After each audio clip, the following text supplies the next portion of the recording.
मसीह खुदावंद में आज सुबह आप सब पर सलामती हो। मैं पास्टर सुहेल जॉन एक बार फिर मॉर्निंग डिवोशन के साथ आप सबकी खिदमत में हाजिर हूं। और आज सुबह हम इस पूरे वीक के टॉपिक को लेकर आपकी खिदमत में हाजिर हैं।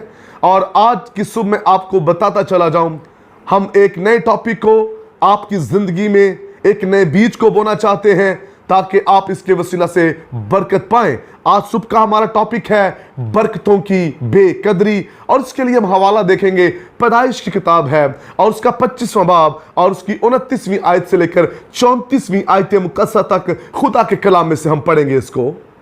और याकूब ने दाल पकाई। यस। और साऊ जंगल से आया और बेदम हो रहा था। और साऊ ने याकूब से कहा कि ये जो लाल लाल है मुझे खिला दे, क्योंकि मैं बेदम हो रहा हूँ। इसीलिए उसका नाम अदूम भी हो गया। तब याकूब ने कहा, तू आज अपना पहलौठे का हक मेरे हाथ बेच दे। एसाऊ ने कहा, देख मैं तो मरा जाता हूँ, पहलौठे का हक मेरे किस काम आएगा।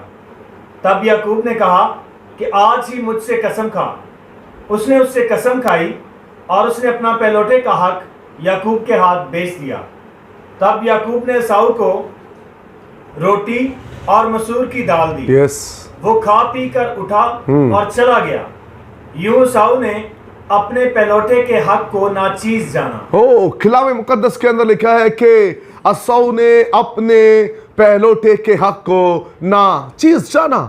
हम दो हिस्सों को सीखेंगे इस हफ्ते में। एक हिस्सा ऐसे लोग जिन्होंने अपनी बरकत को नाचीज जाना, बेकदरी की, और एक हिस्सा हम देखेंगे जिन्होंने अपनी बरकत की कदर की। मेरे अजीजों, आज सुबह हम एसाऊ पर बातचीत करेंगे।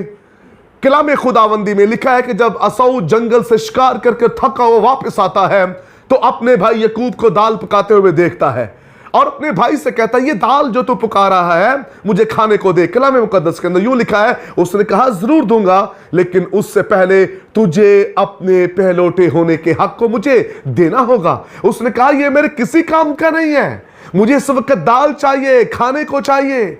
उसे इस चीज की बिल्कुल फिक्र नहीं है कि मैं पहलौठा हूं और मेरे साथ कितनी ब्लेसिंग जुड़ी हुई है। इस्राएल के अंदर जो पहलौठा होता था उसकी बरकत डबल होती थी, क्योंकि इस्राएल का ये दस्तूर था कि वो पहलौठे को डबल हर एक चीज में हिस्सा देते थे।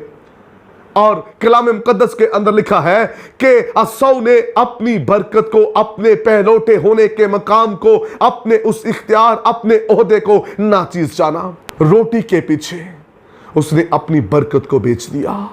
उसने अपने पहलौठे होने का हक अपने भाई याकूब को दे दिया। सिर्फ वो ही नहीं, बल्कि पहलौठे होने के साथ जो बरकतें जुड़ी हुई थी वो भी याकूब के हिस्से में जाती रही, क्योंकि एसाऊ ने अपने उस मुकाम, अपनी बरकत की कदर ही नहीं की।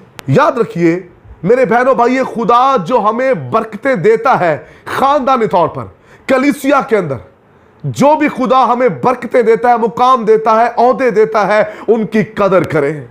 अगर हम कदर नहीं करेंगे तो वो चीजें जाती रहेंगी।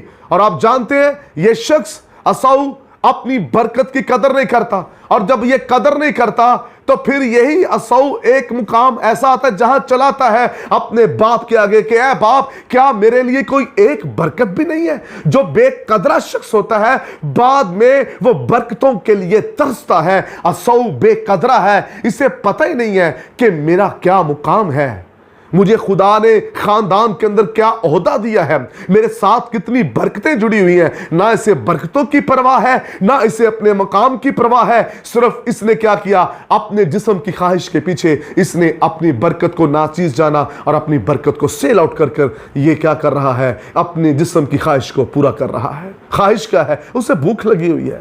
आज बहुत से लोग खाने पीने के चक्कर में खुदा की बरकतों को नाचीज जान रहे हैं। खाने पीने के चक्कर में वो क्या कर रहे हैं, अपने उस मुकाम को नाचीज जानते हैं। खाने पीने के चक्कर में वो अपनी बरकतों की बेकदरी कर रहे हैं। लेकिन जो खुदा के लोग हैं वो कदर करते हैं। याद रखिए एसाऊ ने अपनी बरकत को नाचीज जाना, और इस तरह जो बरकतें उसके साथ थी, जो मुकाम उसे मिला हुआ था, वो उसकी जिंदगी से जाता रहा। आज बहुत से लोग एसाऊ की तरह जिंदगी गुजार रहे हैं। खानदान के अंदर उनसे मुकाम जाता रहा, जहां वो जॉब कर रहे थे उन्होंने बेकदरी की, वो मुकाम वहां से जाता रहा। चर्च में उन्होंने अपनी खिदमत, अपने मुकाम की बेकदरी की, चर्च में से उनसे मुकाम ले लिया गया और खिदमतें उनकी जाती रही, वो फ्लॉप हो चुके हैं। सबब क्या? कि उन्होंने बेकदरी की।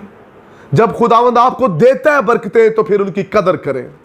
आज हम कदर नहीं करते बरकतों की, चीजें लेकर खुदा के हजूर से, बरकतें लेकर खुदा के हजूर से हम उनकी बेकदरी कर रहे होते हैं। असौ को जो बरकतें मिली उसने उनको नाचीज जाना। मेरे अजीजों, आज बहुत से बहन भाई ऐसे हैं जो अपनी बरकत को नाचीज जानते हैं। बरकतें ले लेना बहुत बड़ी बात नहीं है, बरकतों को कायम रखना सबसे बड़ी बात है। वो तो बरकत अपने महबूब को नींद ही में दे देता है। आप मांगते हैं वो आपको दे देता है, लेकिन खास बात यह है उसको कायम रखना और उसकी कदर करना। आइए आज की सुबह इस कलाम को अपने दिल में रखिए और चीजों की कदर करना सीखिए। खुदा आपको बरकत दे। मेहरबान जिंदा खुदा, आज सुबह तेरा खास फजल कलाम सुनने वालों पर चाहता हूं ये बेकदरे नहीं बल्कि कदर करने वाले बन जाए, यीशु नाम में, आमीन। तक हमारा चैनल सब्सक्राइब नहीं किया तो अभी सब्सक्राइब करें और बेल आइकॉन को क्लिक करके हमारी लेटेस्ट वीडियोस के बारे में अपडेट जानें।